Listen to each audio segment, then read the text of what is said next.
گوشہ نور سننے والی سب نوری سسٹرز کی خدمت میں السلام علیکم۔ ہم سن رہے ہیں کتاب خواتین اور سلوک۔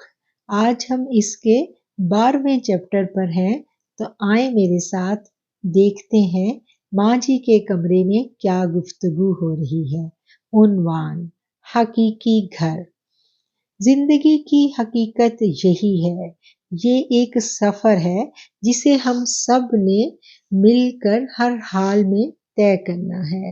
پچھلے ہفتے جہاں سے گفتگو کا سلسلہ منقطع ہوا تھا، وہیں سے ماں جی نے اپنی گفتگو کا آغاز کرتے ہوئے کہا، اس سفر کے مختلف مراحل ہیں۔ اس سفر کے تمام قواعد و ضوابط اور منزل کے بارے میں تمام تفصیلات قرآن و حدیث میں موجود ہیں۔ اپنی عملی زندگی میں آقا کریم صلی اللہ علیہ وآلہ وسلم اور ان کے گھرانے نے آنے والوں کے لیے اس پر عمل پیرا ہو کر مثالیں قائم کی ہیں، اور جس نے اس حقیقت کو سمجھ لیا، جان لیا، سیکھ لیا، وہی کامیاب ہو گیا۔ ماں جی نے جملہ مکمل کیا اور خاموش ہوئے۔ ہم سب ماں جی کی باتوں کو اپنے اندر جذب کرنے کی جدوجہد میں تھے۔ شاید یہ حقیقت ہم سب کے لیے جاننے کے باوجود قبول کرنی مشکل ہو رہی تھی۔ ہمارے اندر کے اس تلاطم کو ماں جی نے محسوس کیا اور نرم لہجے میں بولی، عورت اور مرد کی سوچ میں ایک بنیادی فرق ہوتا ہے میری بیٹیوں۔ ہمارے معاشرے میں ایک عورت کو جب ہوش سنبھالتے ہی یہ احساس دیا جاتا ہے کہ اس کی تمام خواہشات کی تکمیل ایک مرد سے وابستہ ہے۔ شادی سے پہلے وہ مرد باپ اور بھائی کے روپ میں اس کے ناز اٹھاتا ہے، اس پر جان چھڑکتا ہے اور حتی الامکان اس کی خوشیوں کا اور خواہشات کا خیال رکھا جاتا ہے۔ اس کے ساتھ ساتھ آج کی ماڈرن اور تعلیم یافتہ عورت جو زندگی میں اپنی صلاحیتوں کا لوہا منوانا چاہتی ہے، کسی نہ کسی شعبہ زندگی میں ملازمت اختیار کرتی ہے، معاشی طور پر مضبوط بھی ہوتی ہے۔ اس کو عملی زندگی میں درپیش مسائل اس سے بھی زیادہ گمبھیر ہیں۔ ہمارے ہاں ایک عورت کو اس کے ارد گرد کا ماحول شروع سے ہی یہ باور کراتا ہے کہ تمہارا حقیقی گھر شوہر کا گھر ہے۔ شادی کے بعد تمام خواہشات اور خوشیاں تمہارے شوہر سے وابستہ ہیں۔ کیوں؟ ایسا ہی ہے نا؟ انہوں نے رک کر ہماری جانب دیکھا۔ جی، ہم نے دھیرے سے جواب دیا۔ ماں جی یقیناً درست کہہ رہی تھی۔ لڑکی کے دل میں وقت کے ساتھ یہ بات پختہ ہو جاتی ہے کہ شادی کے بعد کی زندگی اس کی اپنی زندگی ہے، جہاں اس کا راج ہوگا۔ اسے ایک محبت کرنے والا شوہر ملے گا جو اس کے ناز نخرے اٹھائے گا، اس کی تمام خواہشات کو سر آنکھوں پر رکھتے ہوئے ہر حال میں پورا کرے گا، اور وہ چپکے دل ہی دل میں ایک تصوراتی زندگی کا خاکہ تیار کر لیتی ہے۔ مستقبل کے اس خاکے میں کہیں بھی آنے والی عملی زندگی کی بھاری ذمہ داریاں، جن کو جانے اور سمجھے بنا زندگی کا سفر طے کرنا بے حد مشکل ہے، ان کے بارے میں اس کو کوئی معلومات نہیں دی جاتی۔ یہی وجہ ہے کہ شادی کے بعد عورت کی ہر خواہش کی تان اس کے شوہر کی ذات پر ٹوٹتی ہے، یا اپنی خواہشات کی تکمیل، جو سالہ سال خواہشیں اس نے بڑی محبت سے اپنے من میں سینچ کر رکھی ہوتی ہیں۔ اور اس دنیا میں کوئی بھی انسان معیار کے اس اعلیٰ مقام پر فائز نہیں ہو سکتا جسے بڑی محنت سے اس نے برسوں سے اپنے من میں سجایا ہوا ہوتا ہے۔ لیکن دوسری طرف مرد کا معاملہ تھوڑا مختلف ہے۔ معاشرہ اسے بچپن ہی سے باور کروا دیتا ہے کہ اس نے اپنی محنت اور جدوجہد کے بلبوتے پر زندگی گزارنی ہے، اسے خود اپنے لیے ایک سلطنت تعمیر کرنی ہے، ایسی سلطنت جہاں اس کی حکومت ہوگی، اسی کی پوجا ہوگی، وہ بلا شرکت غیر اس کا مالک ہوگا۔ اس کی زندگی میں روزگار کا حصول ایک بڑی کامیابی ہوتی ہے، جس کے بعد اسے عملی زندگی میں داخل ہونا ہوتا ہے۔ مرد کی فطرت میں اللہ تعالیٰ نے عورت پر خرچ کرنا رکھا ہے، وہ محنت سے پیسے کماتا ہے، اپنے گھر والوں پر خرچ کرتا ہے، ان کی ضروریات پوری کرتا ہے، انہیں سہولتیں دیتا ہے، اس کے بدلے میں وہ اپنی راج دہانی میں اپنی بادشاہت چاہتا ہے، بلا شرکت غیر بادشاہت، اپنی تعریف سننا چاہتا ہے، اپنی حاکمیت چاہتا ہے، اپنے گھر پر، اپنی بیوی پر، اس بیوی پر جو ایک عورت بھی ہے، اس کے پورے وجود پر، اس کے دل پر، اس کے دماغ پر وہ اپنی تمام ضروریات اور خوابوں کی تکمیل اپنے زور بازو پر چاہتا ہے۔ اس کی دنیا وسیع ہوتی ہے، مرد شادی کو حرف آخر نہیں سمجھتا، اسے معلوم ہے کہ اگر ایک جگہ نبھا مشکل ہوا تو اس کے لیے اور بہت سارے رستے کھلے ہیں۔ جبکہ عورت کی زندگی میں عام طور پر شادی حرف آخر ہوتی ہے، اس کی تمناؤں کے سارے پھول، اس کی ساری خوشیاں اسے ہر حال میں یہیں سے حاصل کرنی ہوتی ہیں۔ وہ اپنی تصوراتی دنیا میں اپنا ایک حقیقی گھر تعمیر کرتی ہے، ایسا گھر جو صرف اس کا ہو، جو اس کی سلطنت ہو، جہاں اس کا پیار کرنے والا شوہر ہو، جو اس پر جان چھڑکتا ہو، اس کے تابع فرما بردار بچے، وہ اپنے اس حقیقی گھر میں خوشیوں بھری زندگی گزارنا چاہتی ہے، ایسی زندگی جس میں کوئی ناہمواری نہ ہو۔ یہ سب کچھ اسے لازماً چاہیے۔ ایک مذہبی ذہن رکھنے والی لڑکی یہ ساری سہولیات، ساری محبتیں سمیٹ کر پھر اپنے فارغ اوقات میں اپنے رب کی عبادت بھی کرنا چاہتی ہے۔ عبادت کے ان اوقات میں کوئی مخل نہ ہو، نہ شوہر، نہ بچے، نہ کوئی اور گھریلو ذمہ داری، ایسی عبادت جس میں اسے سراہا جائے، ایسی عبادت جس کے کرنے کے بعد ہر طرف سے ستائش بھری نگاہیں اس کا طواف کریں۔ اس کی عبادت گزاری پر سب گھر والے اس کے شکر گزار ہوں کہ تم اس گھر میں عبادت کرتی ہو، اس لیے اس گھر میں اللہ کی بڑی رحمتیں برستی ہیں۔ گویا آسانیوں میں، سہولتوں میں، محبتوں کے جھرمٹ میں وہ ایک عبادت گزار اور نیک عورت کا ٹیکا اپنے ماتھے پر سجائے اس خوابوں کے محل کے تخت پوش پر براجمان ہونا چاہتی ہے۔ یہی خواب لے کر عملی زندگی میں قدم رکھتی ہے عورت۔ عملی زندگی یقیناً اس کے خوابوں سے بہت مختلف ہے، وہ سٹپٹا جاتی ہے، پھر اس کے اندر ایک اضطراب کی جنگ شروع ہوتی ہے۔ میری بیٹیوں، زندگی تو ایک سفر ہے، کیا سفر میں بھی کوئی اپنا گھر بنا کر اس میں مستقل قیام کر سکتا ہے؟ کیا یہ ممکن ہے؟ وہ گہری سانس لے کر سنجیدگی سے بولی، ایسے جیسے وہ یہاں ہے ہی نہیں۔ ان کی آواز ہمیں کہیں دور سے آتی ہوئی محسوس ہو رہی تھی، شاید کسی اور دنیا سے۔ سفر تو سفر ہوتا ہے، اس میں نہ تو قیام طویل ہو سکتا ہے اور نہ ہی سفر میں ماحول یکساں رہتا ہے۔ اس کی تو مختلف منزلیں ہیں جن کو چلتے چلتے مسافر طے کرتا ہے۔ اس چلنے کے دوران کبھی وہ تھک جاتا ہے، کبھی اس کے پاؤں پر آبلے پڑ جاتے ہیں، کبھی وہ شکستہ پاؤں مشکل گھاٹیوں میں اترتا ہے، اور کبھی سرسبز و شاداب باغوں میں سے آہستہ آہستہ گزر ہوتا ہے اس کا۔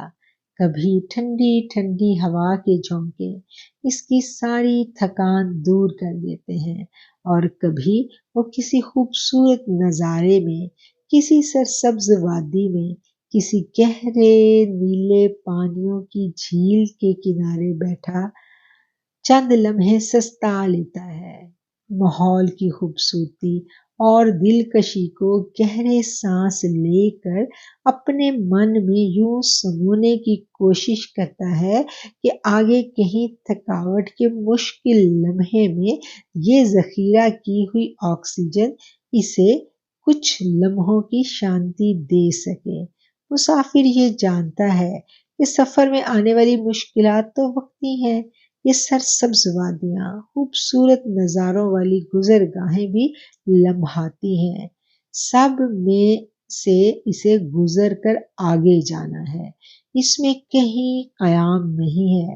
اور جو مسافر سفر میں قیام کرنا چاہتا ہے، نظاروں کی دلکشی میں گم ہو کر وہیں مست ہو کر رہ جانا چاہتا ہے، وہ منزل تک نہیں پہنچ سکتا، وہ ایک سراب میں مبتلا ہو جاتا ہے۔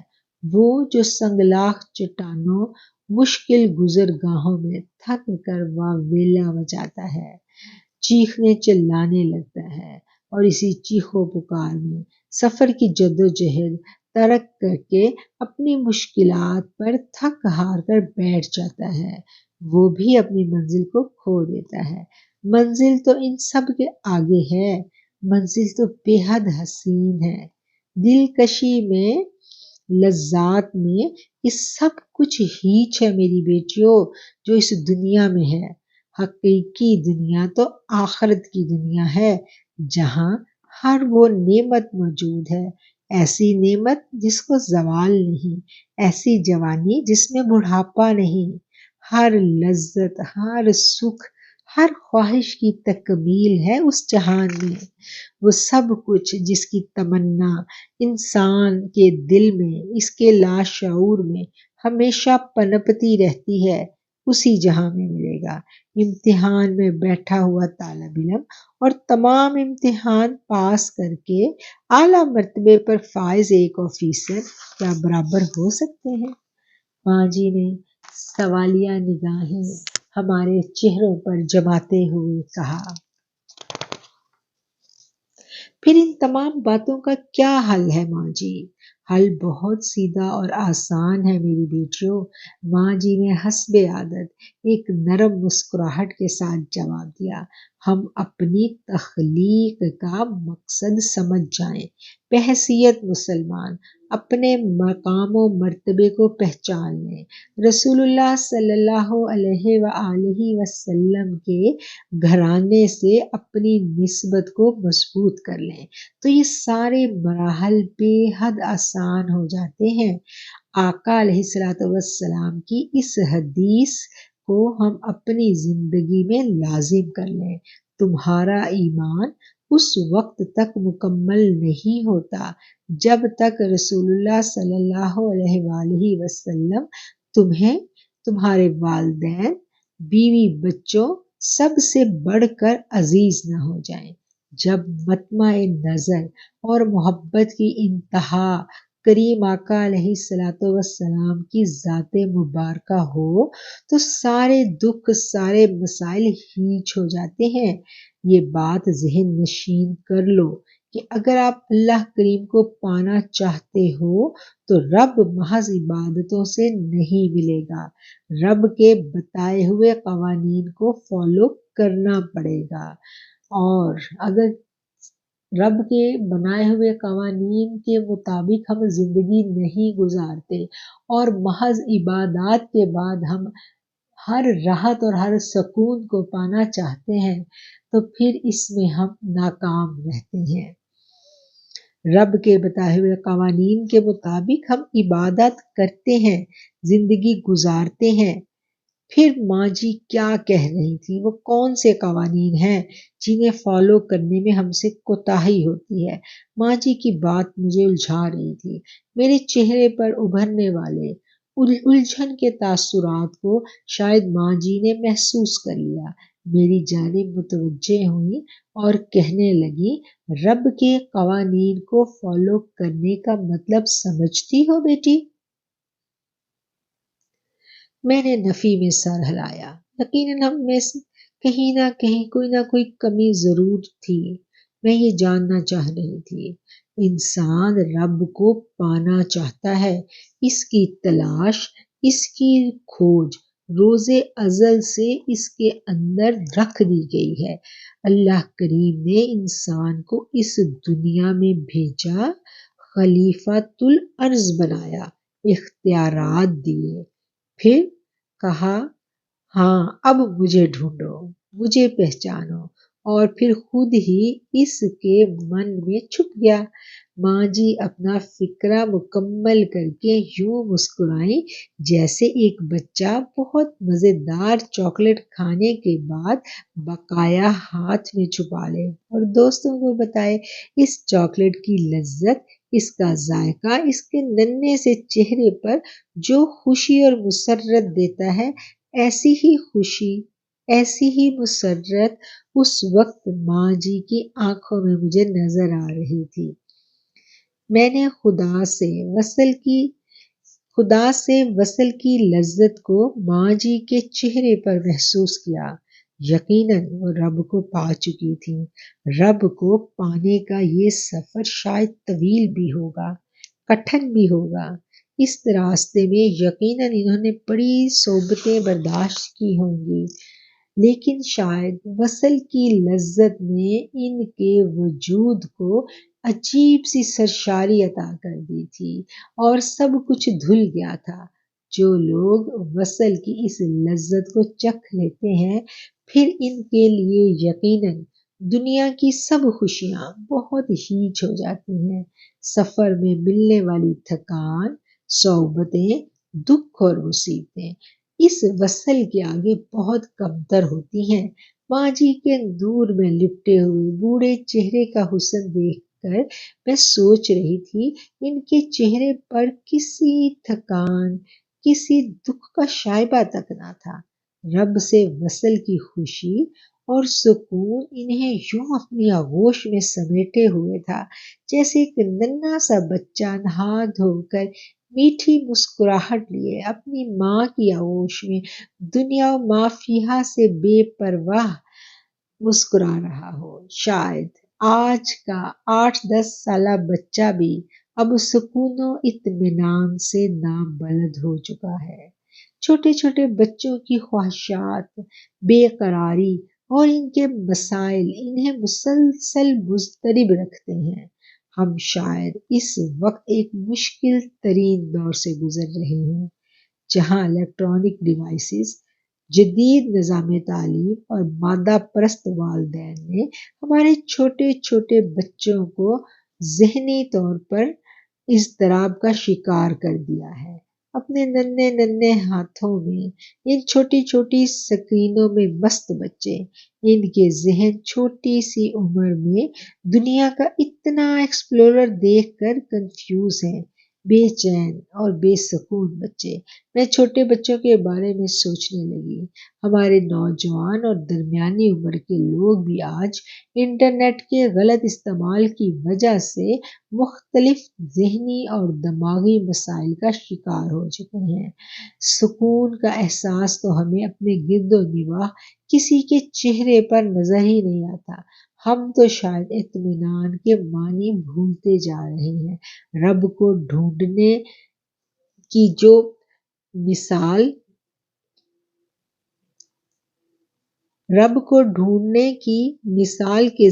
جس مثال کے ذریعے ہم سمجھنے کی کوشش کرتے ہیں، ان کی آواز مجھے لمحہ موجود میں واپس لے آئی۔ میں ان کی جانب متوجہ ہوئی۔ وہ ہرن کے نافہ میں چھپی کستوری کی طرح ہے۔ وہ مثال ہمیں سمجھا رہی تھی۔ ہرن جب جوان ہوتا ہے تو اس کے نافہ میں ایک کستوری بنتی ہے، اس کی دل فریب خوشبو سے ہرن مست ہو جاتا ہے، پھر یہ مستی اسے بے چین کرتی ہے۔ وہ اس خوشبو کو پانا چاہتا ہے، حاصل کرنا چاہتا ہے، ہر حال میں یہ خوشبو اسے مطلوب ہوتی ہے۔ وہ اس خوشبو کی مستی میں مست چوکڑیاں بھرتا ہے، سارا دن جنگل کے کونوں خدروں میں اس خوشبو کو ڈھونڈنے کے لیے بھاگتا ہے۔ صبح سے شام تک یہ باغ دوڑ اسے تھکا دیتی ہے۔ وہ بدحالی میں اپنا تھکا ہوا وجود لے کر ایک درخت کے نیچے سستانے کو بیٹھ جاتا ہے۔ مایوسی اس کے تھکے ہوئے بدن کو نا امیدی کے کنویں میں دھکیلنے لگتی ہے۔ وہ اس خوشبو سے جان چھڑانے کے لیے اپنا سر جھٹکتا ہے، اس سے جان چھڑوانا چاہتا ہے، لیکن اس تھکان اور مایوسی کے اندھیرے لمحوں میں کستوری کی خوشبو پھر سے اس کے مردہ وجود میں جینے کی رمق پیدا کرتی ہے۔ اس خوشبو کے جھونکے اس کے وجود میں پھر سے توانائی بھر دیتے ہیں، اور وہ اگلے دن پھر اسی خوشبو میں، جو دراصل اسی کے وجود کے اندر چھپی ہوئی تھی، اس کستوری کی خوشبو کو ڈھونڈنے کے لیے اگلی صبح وہ پھر چوکڑیاں بھرنے لگتا ہے، ادھر سے ادھر جنگل میں بھاگتا ہے، دوڑتا ہے، دیوانہ وار اس خوشبو کو تلاش کرتا ہے۔ بالکل یہی معاملہ انسان کے ساتھ ہے۔ رب تو اس کے من کے اندر چھپا ہوا ہے، اور وہ رب کو باہر ڈھونڈتا پھر رہا ہے۔ رب تا تیرے اندر وسدا وچ قرآن اشارے، رب تو اندر ہی ہے بیٹا، اسے اپنے اندر ڈھونڈنا ہے۔ اسے پانے کے سارے رستے میرے کریم آقا علیہ الصلوۃ والسلام کے گھر سے ہو کر جاتے ہیں۔ مرد ہو یا عورت، اس گھرانے سے تعلق پختہ ہو جائے تو رب ملنا آسان ہو جاتا ہے۔ محض عبادات رب تک نہیں پہنچاتی۔ اسوہ حسنہ پاک بی بی زہرا سلام اللہ علیہا کی اتباع رب تک لے کر جاتی ہے۔ ان کی حیات مبارکہ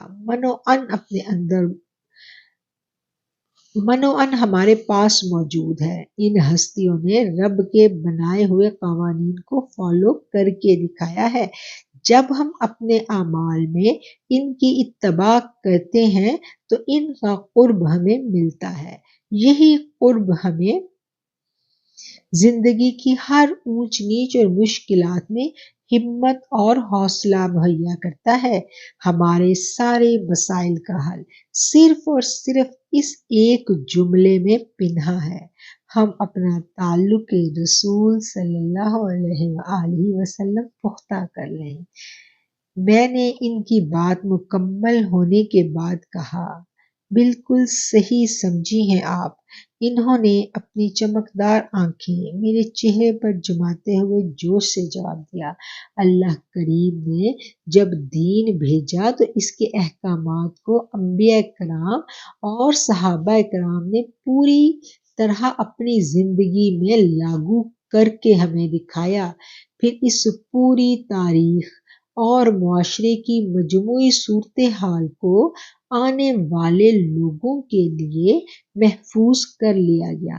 جب ہم ان قوانین کو فالو کرنے لگ جاتے ہیں تو ہماری سوچ کا انداز یکسر بدل جاتا ہے۔ سوچ بدل جائے تو عملی زندگی میں بھی تبدیلی آ جاتی ہے۔ اب اس کا ہر عمل اللہ تعالیٰ کی خوشنودی کے لیے ہوتا ہے۔ انسان کی نگاہیں مخلوق سے ہٹ کر خالق پر لگ جاتی ہیں۔ وہ گناہ ثواب جنت دوزخ کے گھن چکر سے نکل کر اپنے رب کے روبرو آ جاتا ہے۔ اب اسے ہر حال میں رب چاہیے، اس کی خوشنودی چاہیے، وہ طالب المولا بن جاتا ہے۔ یہی سچ ہے، یہی حق ہے۔ انہوں نے نہایت متانت سے اپنی بات کو مکمل کیا۔ ان الفاظ کے ساتھ یہ مضمون ختم ہوتا ہے۔ انشاءاللہ جلد ہی ہم اس سے اگلے مضمون کے ساتھ آپ کی خدمت میں حاضر ہوں گے۔ چینل کو سبسکرائب ضرور کریں تاکہ جب اگلا آرٹیکل اپلوڈ کیا جائے تو آپ کو اس کا نوٹیفیکیشن مل سکے۔ خوش رہیں، آباد رہیں، اور اگر آپ یہ سمجھتے ہیں کہ اس مضمون سے آپ کو کچھ رہنمائی ملی ہے تو اپنی ان حلقہ احباب کی خواتین تک ضرور شیئر کریں جن کو آپ کے خیال میں اس کی ضرورت ہے۔ ان الفاظ کے ساتھ آپ سے اجازت چاہتے ہیں۔ السلام علیکم۔